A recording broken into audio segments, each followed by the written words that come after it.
Hello. Hey, Hello. damn, your cleaners took hella long to leave. Man, I know we were supposed to record 3.5 hours ago. I totally understand that. But so they took 4 hours, which is fine. There's two of them. But I feel like I can clean my own house in an hour and a half to 2 hours if I really, really put my mind to it. But I guess I know where everything goes. So, Yeah, yeah. And I'm pretty sure they did a little more than you would do. oh, come on. I am an expert cleaner. I'm so domestic. You don't even know. Hey, everyone. I This don't is know. Sameem, Hey, this is Shabnam, which and I this After is Dark. Chai After Dark. And we're bullshitting about cleaners, but I don't know. Do you think Showman hired a cleaner? Because his estate looks immaculate throughout He this definitely series. hired a cleaner. He Yeah. hired a cleaner, like, his cleaner was coming every week at least. And he probably had And, a housekeeper too. and you know the housekeeper and cleaner were not white because he needed to have that power. So they're probably black or brown Yeah, to I'm go with his sure. character. They I'm have to be sure. they're the help, right? So Can you imagine if he found like some desi auntie cleaner, like a housekeeper who he could like talk shit to in Hindi, like throughout the yeah, day? That would be, he should have actually hired a pseudo mom. You're totally right.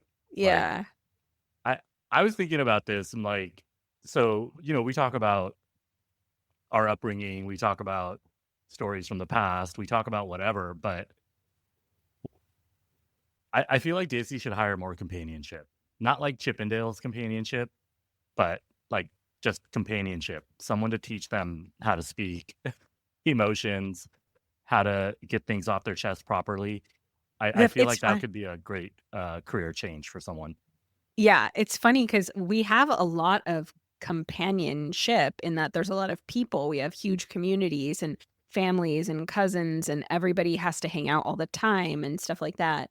But we don't actually open up. It's No, like we're pretty closed off emotionally. It's like rare that you find people you can open up with. it's really So, strange. Yeah. It's You're right. We always have to be around the mhm. family or the extended family. There's like 17 people in one living room. The moms are cooking, the sisters are cooking, the whatever, like not to get into gender roles, but Yeah. it's pretty, yeah, we have to be around all the time, but we're not talking about anything, like Yeah. anything, Yeah. really. I wonder who Showman would invite to his house in LA if he had a community. Do you think he had Desi family friends? I don't think he did. Which Desi family is going to be like, yeah, I want to associate myself with the owner of a strip club, male strip club? In the 70s and 80s. Like Yeah. even today it wouldn't fly, right? So Yeah. what was he thinking back then? I guess he only saw one color and that was money, but Yeah. I they had a nice house and he would have if I was him, I would have sold the entire business and been prim and proper and then told everybody that it's gas station money. Right? Well, that's what I was thinking actually. I was like, if he would have just sold the whole thing to Bradford and Nick, then they could have hired someone to run the LA I want to say office because that's where I work, but LA club and and they could have worked the club and he could have just taken the money and they would have probably cleaned up the club, made it successful, and he could have owned gas stations and he could have hired other showmans from like 20 years ago and he could have just done that and lived out his nice life, you know? No. No, you can't do that. Famous people don't come to the gas station. That's true. Yeah, famous And if people they don't do, come to the gas they're not station. talking to the proprietor. Yeah, that's right. I Yeah. love famous people. I love all kinds of famous people. Yeah, and he What's liked that high life. no, yeah, he loved the high life. He started Yeah. the episode eight's a little bit different, and we'll get into it. But as a recap, the first 7 episodes, he's not high on cocaine, and then all of a sudden he's high on cocaine. Yeah, first He- he's like, "You gave my wife cocaine," and then he's, like, doing it with her, like, off they're, uh, like, doing it off his hand together. I It's know, wild. but he's I don't also know. doing it by himself too. So of course, I don't know if Irene is doing it by herself, but she's still alive. Hey, we can ask her. Come on the No, pod. she died. I think Oh, she she died died? of cancer in the 90s. Oh, you're right. Yeah, she did pass Yeah. like in early 2000s. Yeah. Oh, yeah, early 2000s maybe, yeah. But it makes you think like he was probably really lonely, right? Like that Mm. culture shock. I just think about my parents coming over here at that time. We talked a little bit about this in previous episodes. So I actually asked my mom about that. I was like, when you first came to America, could you call your family? And she was like, you could call them, but like the connection sucked. So Mm. half of the call would just be like, hello, hello, hello. And then you finally hear each other and it's like, okay, everybody gets this comfort of like the other side's alive and well, and you ask each other a couple how are yous, and, like, that's pretty much all you can do, you know? Yeah. But I distinctly So remember the hellos nonstop. Like every Sunday, mhm. my family would try to call, or I guess my parents would try to call their parents back in Pakistan. But you're right. It's just screaming into the phone, hello. Like it's Yeah. not like that anymore. But back then it was kind of wild. Like it's a little psychotic, right? Yeah. Right? We've talked about this, We've yeah. talked about this. I think we should talk about it now. Yeah. Like this is you go. It's your Y idea. you have to be, like, a certain kind of there has to be something at that point in time for that drove you to move halfway across the world to immigrate. If you weren't, like, a refugee or you weren't afraid for your life, there had to be something maybe you're a little nuts. Maybe you're running away from something, right? Like we see this with Yogi Bhajan in Breath of Fire. Like he was running away from Mm. his problems, right?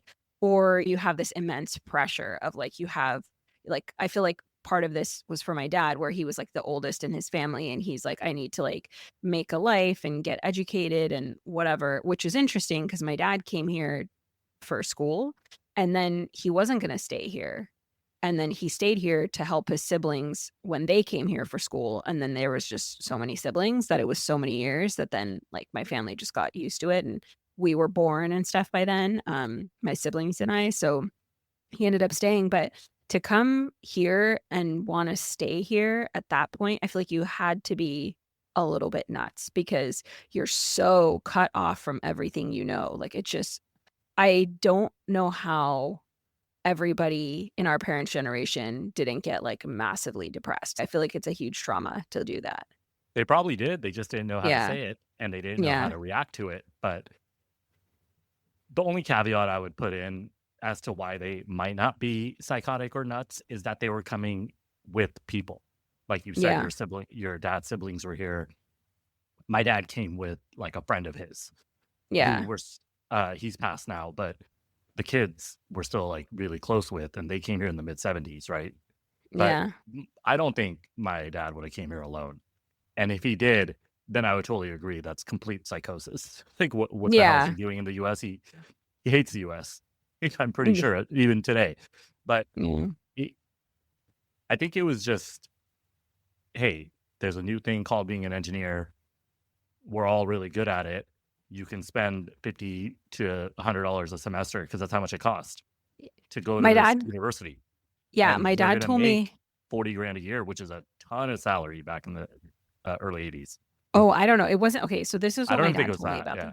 No, so my dad told me 1 semester at Berkeley was $250 for 1 semester.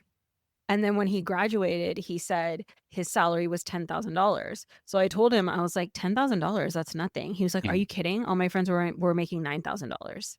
I was like, Damn, got which him. I was like, "Okay." $80 a month. Yeah, I was like, Uh, "Holy shit, okay." I don't know, I guess. But then, homes were $30,000 too, so I guess that's that not actually makes that sense. Yeah, because yeah, right now, if you're making 100 grand a year, but a house in San Diego, like a normal house, ranch home is yeah, 1.1 million. So it's yeah, it's where are worse. people coming up with these? It's worse. Yeah, percentage Yeah, wise. I think my dad, same thing, $250 or so for university. He did tell me his first dishwashing job in 71 or 72 at a restaurant was like $1.70 an hour or something like that. So, hey, federal minimum wage today is 7.25. So it's not like it's yeah, any better considering costs yeah, have gone up wildly compared to the 70s and 80s in terms of percentage. But yeah, I don't know. If it wasn't for other community members, I think it would have been really stressful. They would have gotten depressed. I'm sure a ton of them got depressed. And a lot of them went back and forth. My parents went back and forth religiously. ever since the Yeah. 70s back to Pakistan. Quite, I would say yearly Yeah. even. Yeah. Summer, but not so much summer anymore because it's 130 degrees there. So they go in the Yeah. winter. Yeah. They take their Kit Kats and their Centrums and their Velveeta cheese. Yeah, exactly. Yeah. Yeah, and in all fairness, we always talk about the community and the difficulties of it, but those same people now, my dad has dementia and he's older and he can't do a lot of things. Those people come to visit him, and there's a Mhm. couple in particular that have, super busy lives and jobs, and they still make time to come out and visit somebody who, you know, I don't know how much value he's adding to their life, but they have very, very old decades and decades long memories of him, and so they find comfort and joy in it, and that means a lot to him and to us, so, Yeah. you And know. that's super interesting because when I think about, like, I was born in the United States. Mhm. So when I think about people that are my parents' age, your parents' age, but they're not Pakistani, they're not immigrants, they're not in touch with their community from the 60s and 70s. So Yeah. it's a huge need for them to not only be accepted within the community, but they need the community. And if your dad, Yeah. I don't know, right? He has dementia, so it's obviously you're not having full on conversations with him, but they're all still coming around, and he knows these people from the 70s. So Yeah. it's 50 years, right? At least 50 Yeah. years. Some of these people that he's known. So the Yeah, at community least, is yeah. wildly, wildly like close, I would say. And Yeah, and like you said, some people came over with your dad. My dad had some friends that came, like, 6 months before him and a couple that came 6 months after him Mhm. kinda thing, and those are the same people that he knew for years before coming here too. So, yeah, these are, like, 60+ year relationships. And So, just like Showman, hey, some of them were marrying white ladies. Let's be real. Like, shout out uncles that married those white women in the 70s. yeah, or Don't act non-Desis, like I don't know. Yeah. When I married my white woman, That's what I was gonna say, you're shouting at yourself? I mean, I was shout out to I myself. didn't. Yeah, Yeah. I didn't come here looking for white women though. I was born here. Also, Yeah. I already went cultural the first time, so second time Yeah. was a white woman, but Uh, I didn't. You're trying it all out? I was trying it all out, right? And then third time is going to be the charm. So we're going to see how that goes. But I wasn't necessarily like, oh my God, I need to marry a white woman. And I don't think our uncles were thinking that too, but maybe they Yeah. were. Like, we don't Well, know. look, if there was only 51,000 Desi people here and probably 99% of them were men, like, who were they supposed to find if they were gonna run into Yeah. someone? It was probably gonna be, like, other women, right? Yeah. It's either bring a wife Non-Desi back women. from the homeland or find Yeah. somebody here. And Yeah. no, they weren't dating. So yeah, I'm Or pretty they sure my were dad, yeah. dating, but if they were dating, they were not dating Desi women because Desi women wouldn't date and weren't here. Yeah. So, Dude, if Showman yeah. can find a white wife, then our uncles could too. And Yeah. everybody can Google Showman Banerjee, one N, and Yeah. you can see what he looked like. He looked like Look, my uncle. check the spelling on your paycheck. I do not want to Well. play anymore. Oh, man. And so episode 8 it's kind of crazy. It deviates quite significantly from the first 7 episodes, but it's kind of funny. It starts out in Switzerland, right? And I was like, Yeah. good for this guy. He knew he had to leave the US after after his shenanigans in episode 7. But it also says it starts out 5 years in the future from where we left off. So Yeah. he's been dealing with this and he's probably been ruminating the crap out of it for 5 years, basically. And you can kind of see that. Well, the first scene we see, though, is Ray right outside one of the Chippendales performances because now they're global. And there's like a gun in his belt, and Mhm. he's like watching some dancers come out of the club, and then he just puts the gun away. He doesn't do anything, and he like walks away. And this is in And London. no, it's in Lucerne, Switzerland, where apparently we get our dairy. Oh, I thought it was in London because Oh, uh maybe. Oh, you're right. I You're think it's right. in London, Shabnam. You're right. Yeah, Yeah. you're right. That's right. Yeah. They don't give Then, context why, but we know what he's doing. It's so obvious if you've yeah, seen the previous episodes. yeah. And then we see that they're in Lucerne, Switzerland after that scene. So then, like, Ray goes to Switzerland, and we see also that Showman is in Switzerland, Steve. And there's this Chippendales show there. We see like the flyers for it. We see Steve walking down the street like a total bitch, and he's like gingerly makes his way into a restaurant. And he's like paranoid as fuck. And he meets Ray, who makes like this big deal about him. He's like, Steve Banerjee in the house. And Ray's like, I see why you'd want to meet here. This town is charming as fuck. Yeah. And Ray's like, there's something suspicious because he's so like overly boisterous. He's always boisterous, but this is like even more. Yeah, and they've been setting this up the entire series. Like, we've all Yeah. watched enough TV to know what's happening, why he went to Switzerland Yeah. to talk to Steve randomly. Okay. Yeah, exactly. Yeah. So they catch up and, just little small talk or whatever. But then Steve has all of a sudden he becomes like a man of few words and gets like super paranoid and is like looking around at like the waiters and everything. And he's asking like, why the waitress isn't the one serving them water? Why is someone else serving them water? And he's like just acting crazy. And he tells Ray that he feels like someone's following him, and he says he saw the same man 3 times, and then at his hotel, he ordered butterscotch gelato, and they gave him peach, and he he's like, "They gave me peach," and it's like, okay, like, he's just totally unraveling, and I almost feel like Irene grounded him, and with Irene separated from him, I think he's just like, can't keep it together. Yeah, he's completely delusional. And at the Yeah. end of episode 7, the FBI is harassing him, rightfully so, on the murder of Nick, and they're asking him what's up. So it's obvious they don't say it, but he goes away, right? He runs. He's left the US. I don't know if his intention was to come back to the US, but apparently he's been living in Europe for 4 or 5 years at this point. So yeah, he takes off, and the FBI could not arrest him for the murder of Nick. He like admits it in the previous Yeah. episode where he tells the FBI agent, I regret nothing. Like, okay, dude, Yeah. if you don't regret anything, then why are you saying that if you didn't murder someone? So Yeah. that It's crazy. I don't know how he got out of the country. I know you could just buy cash plane tickets back then. You didn't need to show an ID, so it's probably pretty easy to run. Well, if they didn't have enough evidence, they were probably we'll find out why he was let out of the country, I guess, later. But so the restaurant finally shut down because the like kitchen closes. Not shut down, I guess it just closes because the kitchen is closing.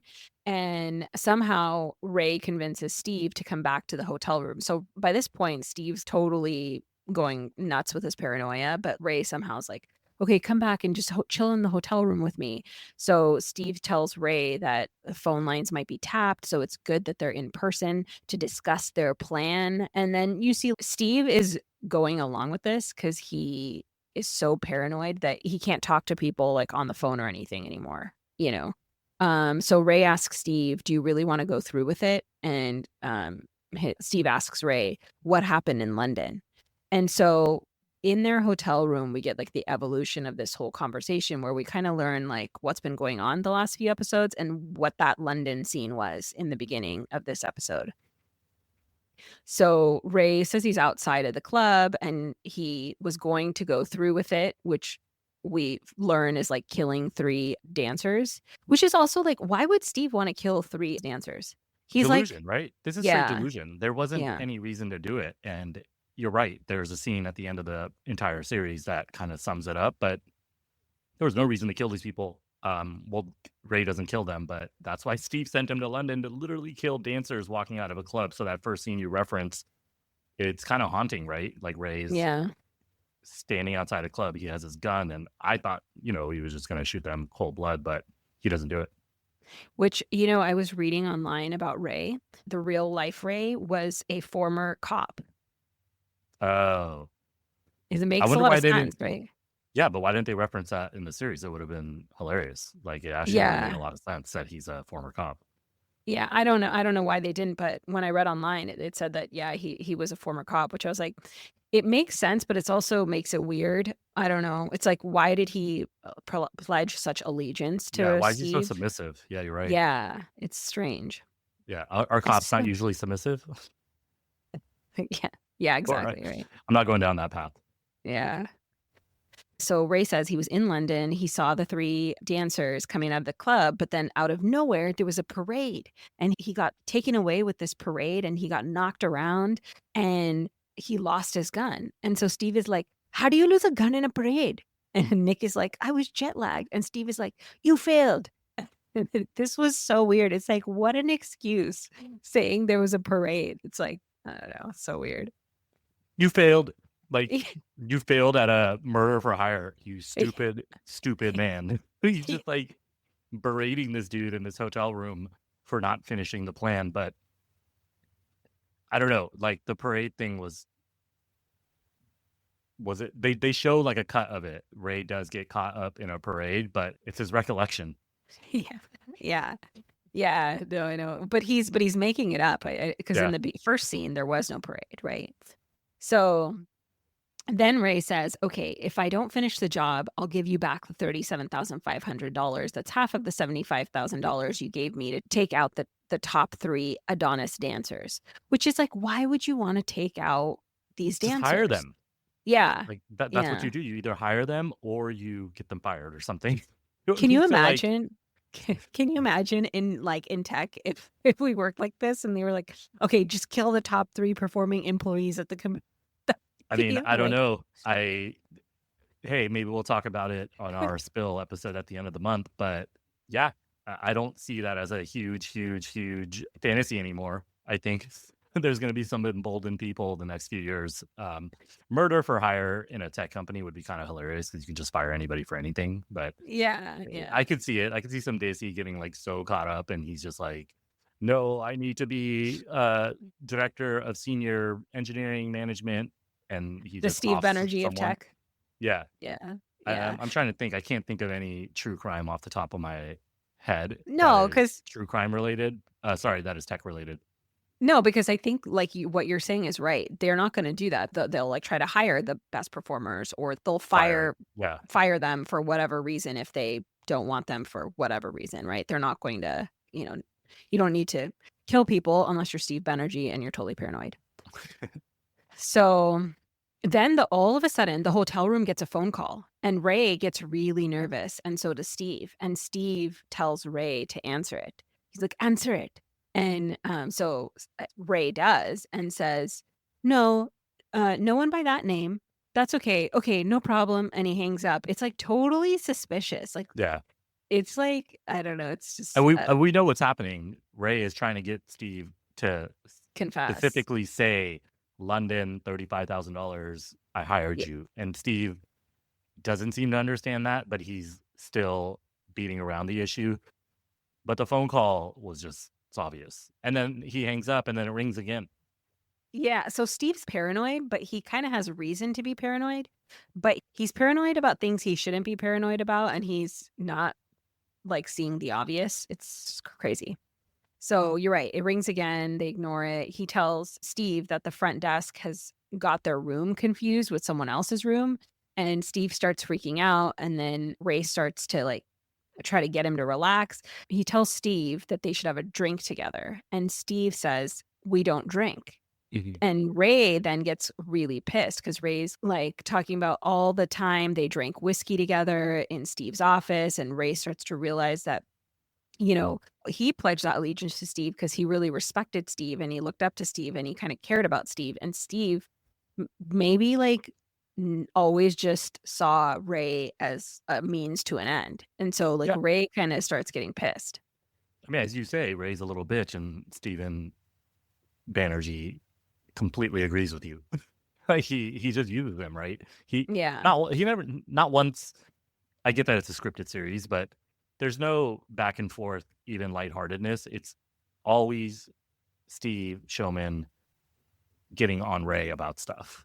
And Ray's like, I'll burn the club down. I'll murder this person. I'll do anything you want. So he doesn't even try to like get to know Ray. It's literally just pure allegiance, which is a direct contrast to like the person that he murders, Nick. Nick actually like tried to get along with Steve.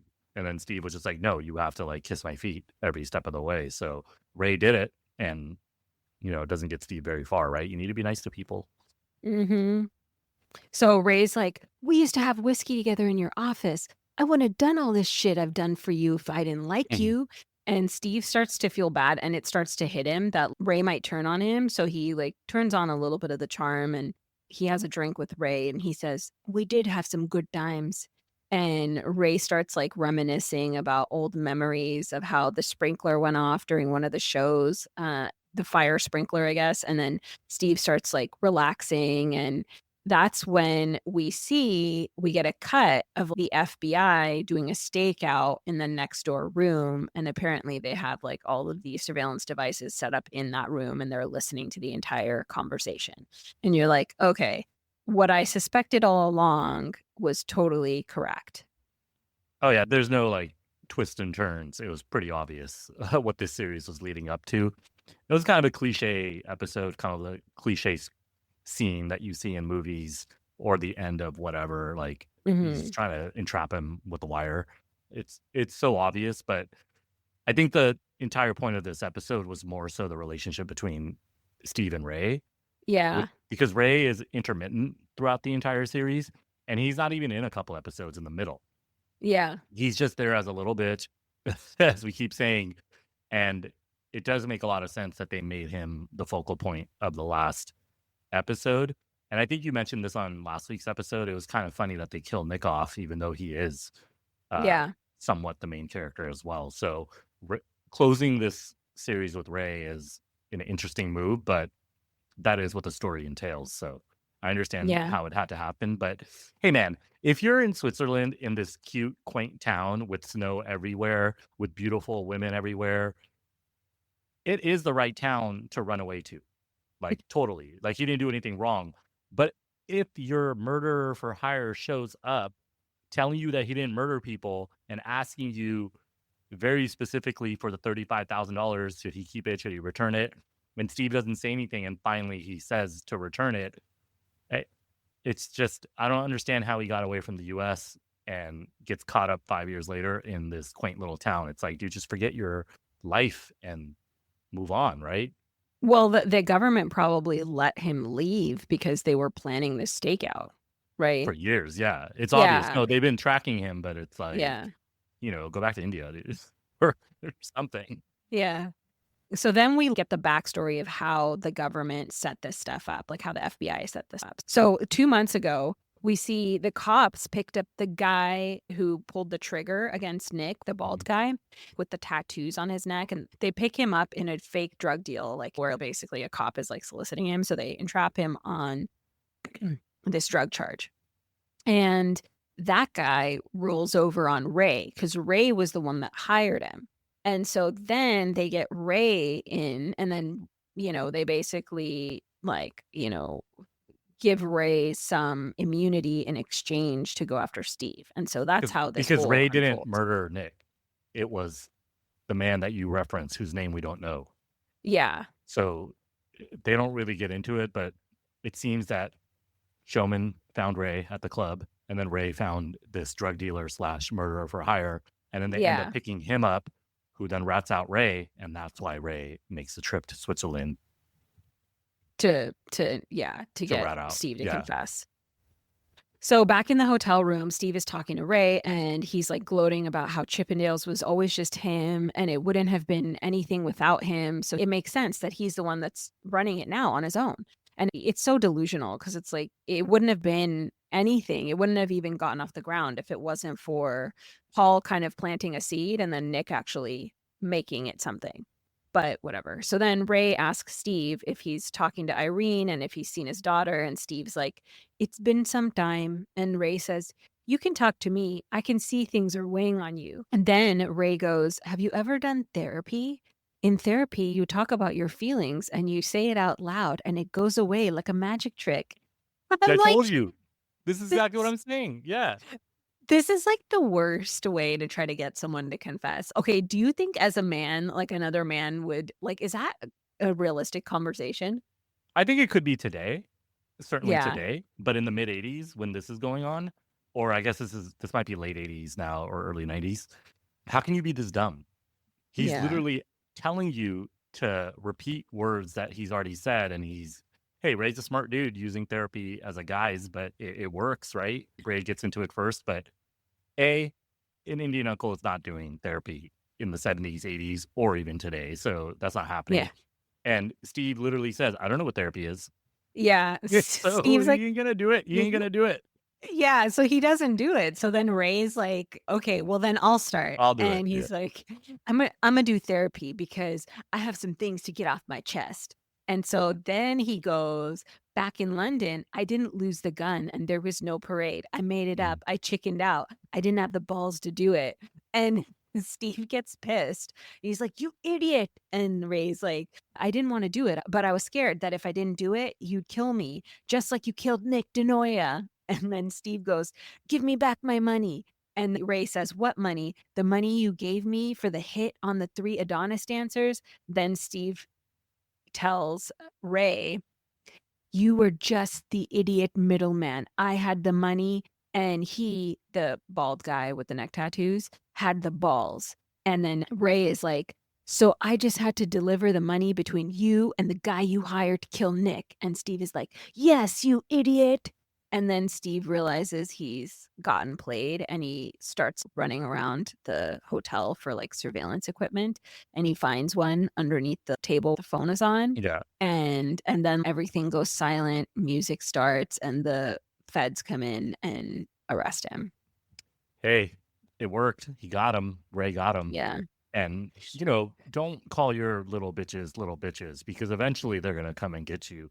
And yeah, Yeah. I understand like there's a, you know, powerful world out there and these type of dudes need power. Everything about them is like their ego and how they make themselves better than people, I guess. But it's like, stuff like this can happen. You're always going to make enemies if you act like this, right? Yeah. And Steve just couldn't help himself. The entire series and his life is just him making enemies, pissing people Mhm. off, calling people dumb, calling people idiots. Not Yeah. appreciating people for the contributions they've made to his success. No, he has like this perfect wife, and he's like, no, dude, you suck too. Like, I will say, like, before he gets ratted out, he is genuinely sad and depressed that Irene and his daughter are not in his life because Yeah. you can see it. Kumail Nanjiani does a great acting job right there. And when Ray says, have you talked to Irene? Steve says very, very gently, she doesn't want to know me. Yeah, and And it's like th- he's really hurt by it. yeah, it's Yeah. just, it's a lot different to say to somebody, hey, we don't get along. I want to break up with you. But no, she doesn't want him anywhere in her Yeah. life. Nobody knows where she went. I don't even think she doesn't seem like she stayed super hands on with Chippendales, even though it was all um, bequeathed to her. Yeah, yeah. Yeah, and it's also like the irony of this. This Desi uncle confessed to murder through the guise of therapy. I It's know. just wild. If he knew what It's therapy was, see, he wouldn't have done it because he would have been like, no, I know therapy stays with the psychologist. Does it though? I think if you admit a crime to your no, therapist, they can I'm report it. I'm not 100% sure, but it's like if you're going to commit a crime, like hurt someone or hurt yourself, then they need to report it.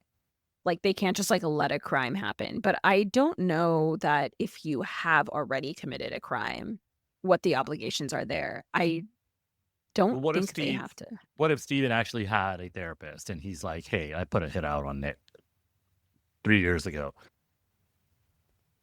Let's find out. I think then that the therapist wouldn't. Okay, I hypothetically, I don't know the rules of therapy. I'm not a therapist, but I would just think like that Nick's already dead, so I don't think they would need to. But if he said, "I'm putting out a hit on 3 Adonis dancers," then yeah, I think they would have to report that because it hasn't happened yet, and he's actively trying to kill someone. It seems like you don't have to report it. I'm on Quora and it says if you confess to your therapist that you killed someone, can they go to the police with this information? And it seems like people are saying no, especially if it's in the past. But you're right. If something will happen in the future and you're a danger to yourself or someone else, then they can't tell someone. Well, there you have it. The internet says it, so it must be true. Quora.com. Do people still use Quora? Because I'm kind of off the Google train. Yeah, I don't know. I don't know, but, we'll let the therapist take that one. Yeah. Okay, so then Steve goes to prison, and then we see Cheryl comes to visit Steve in prison. Cheryl, remember, is the lawyer that Irene hired for all the Chippendale stuff. So Steve asks her, like, hey, can you defend me? And she's like, you need a criminal lawyer.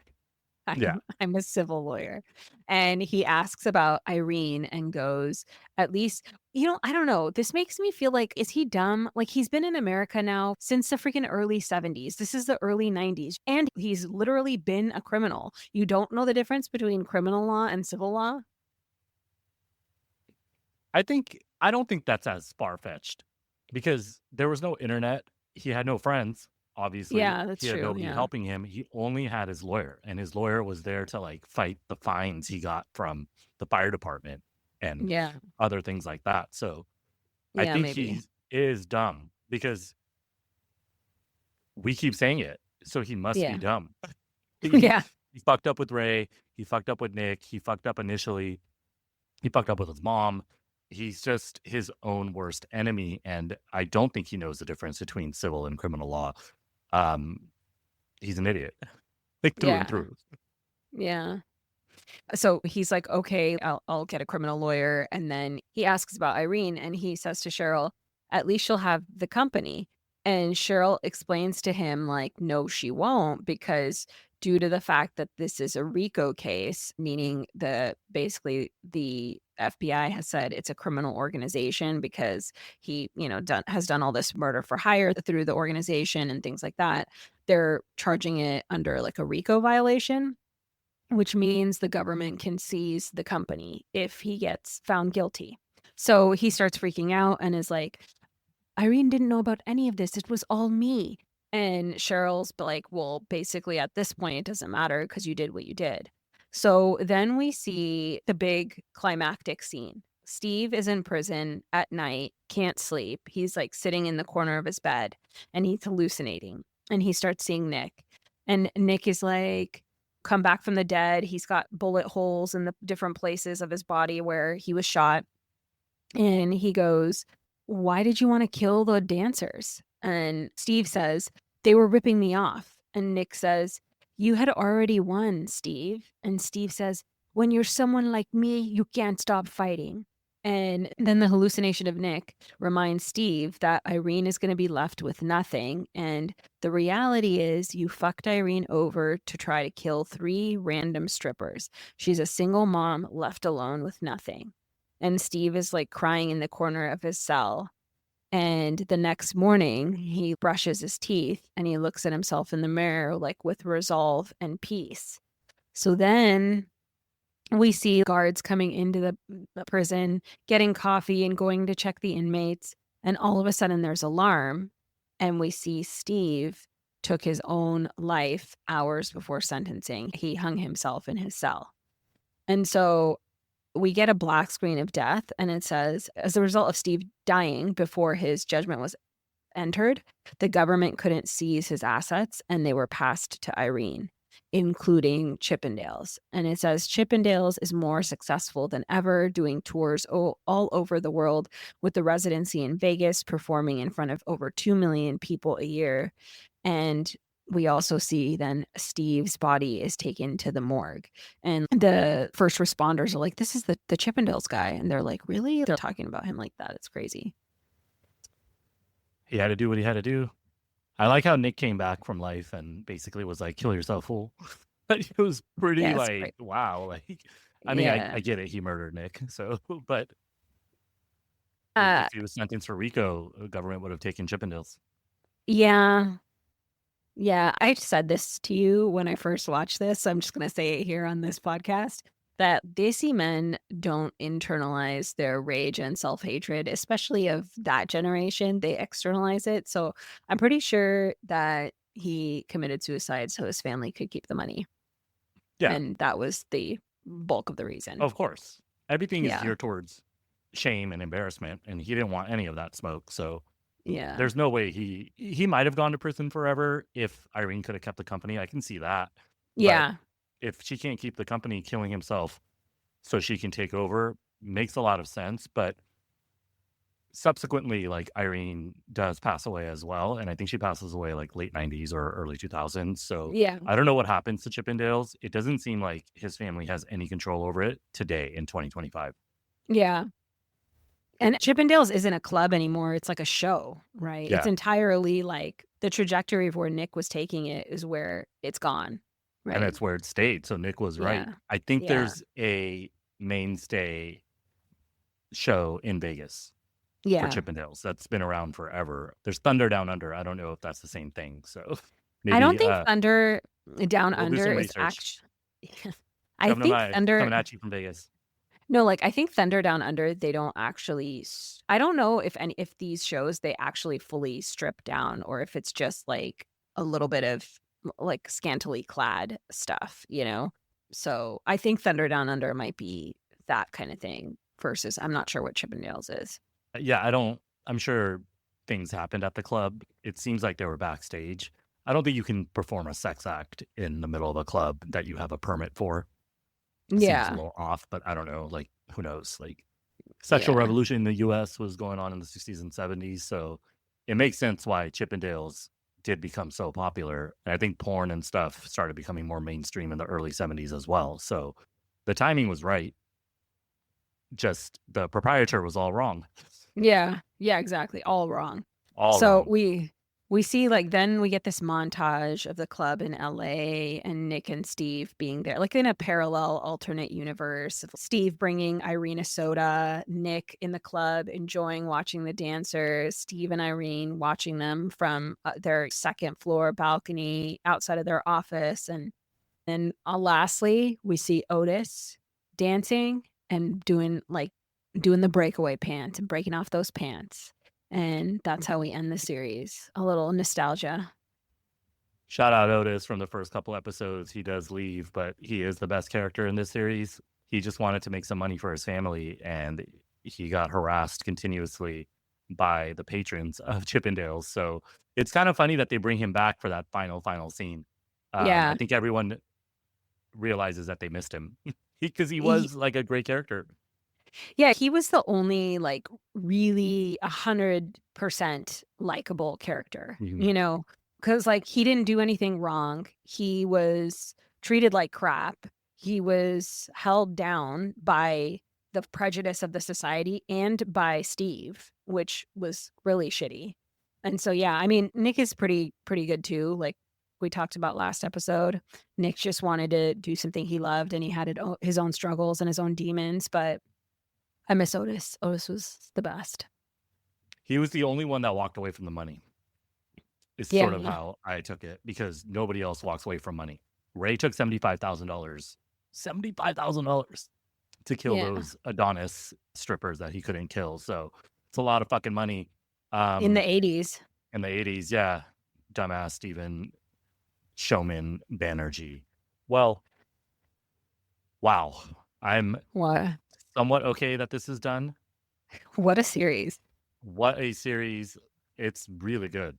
It's been Yeah. nominated for 5 Emmys in 2023, including main character in a drama series by Kumail Nanjiani. He doesn't win, but he does get nominated, which is great. So Yeah. it's a well put together series. The music is great. The Yeah. references to the music, some of the songs. I want money. The best Yeah. things in life are free, and then there's a lot of No, no, ABBA. dude, that was a breath of fire. Woo! Hey, so sorry, audience. We did back to back Breath of Fire, Welcome to Chippendales. And I think we referenced this. You're totally correct. In episode Yeah. 2 or 3, Steve Banerjee should have been best friends with Yogi Bhajan.